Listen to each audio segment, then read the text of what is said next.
Hi everyone, this is Alan Rosinski of Metro Manhattan Office Space. Everyone in the commercial real estate industry is wondering what the effect of the pandemic is going to be on rents. I can tell you one thing, nobody agrees on anything. If you ask a landlord, submit an offer to a landlord, they're going to feel that February 15th, 2020, when the economy was humming along, is recent. Ask a tenant what they feel about existing conditions. They think it's 1933 and there's bread lines out there. Everything is collapsed and landlords are capitulating. Now, in the first couple of months after the pandemic started, there was very, very little activity during the lockdown. But in recent weeks, speaking for my company, there have been a lot more inquiries concerning finding space. And not one of my clients that deactivated their search has not come back. I'm speaking to everybody I was working with earlier in the year. So, that's really good news.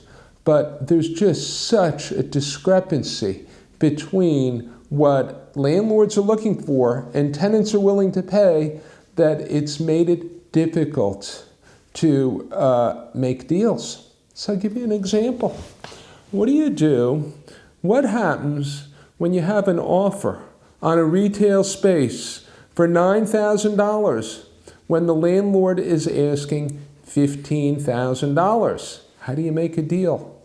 Who's going to change their expectations? That's one situation I have.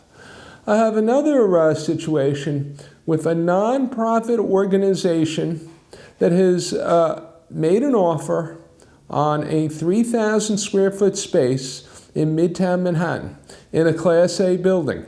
The asking rent was in the low 60s. The offer was in the mid 40s.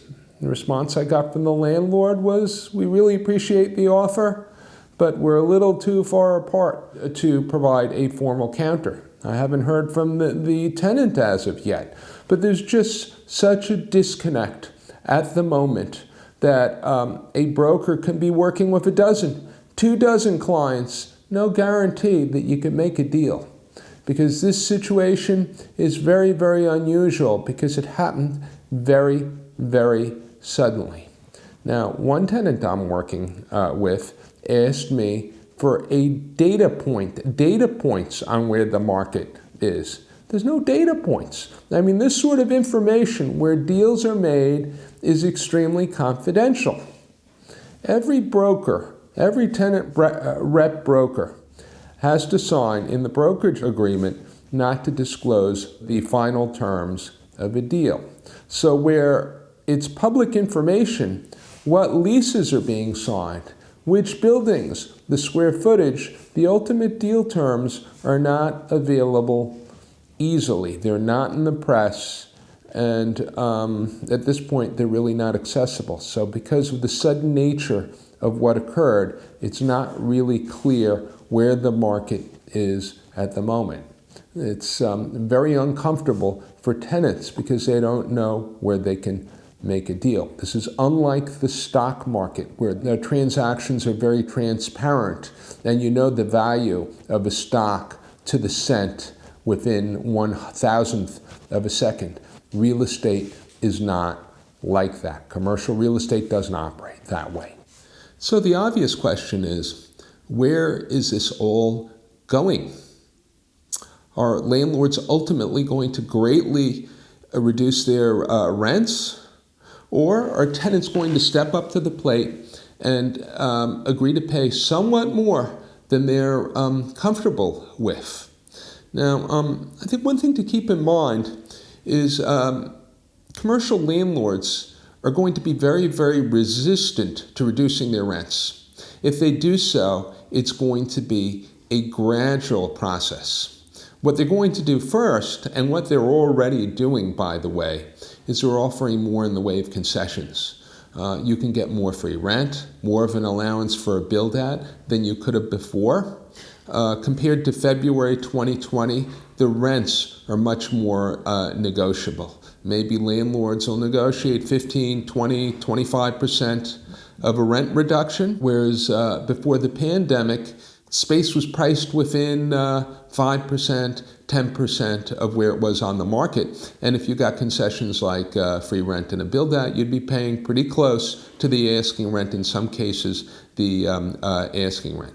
Now, commercial landlords in New York City, many of them are very financially strong. And rather than capitulate on the prices, many of them are going to keep their spaces off the market until it's obvious that there will not be a recovery. I mean, many of them could wait a year or so if there's a glimmer of hope that economic conditions will improve. And I mean, there's some data to suggest that conditions will improve, in that the labor markets have been improving greatly in the last few months, and the financial markets have been strong. Countering that, the health crisis has not been brought under control. It's much better in New York City, but there continue to be problems in the rest of the country. So what's going to occur remains to be seen. But if you're a tenant looking for a space now, you can get really good value. And I think it's important, if you're a business, to remember that concessions like free rent and the build-out have a lot of economic value.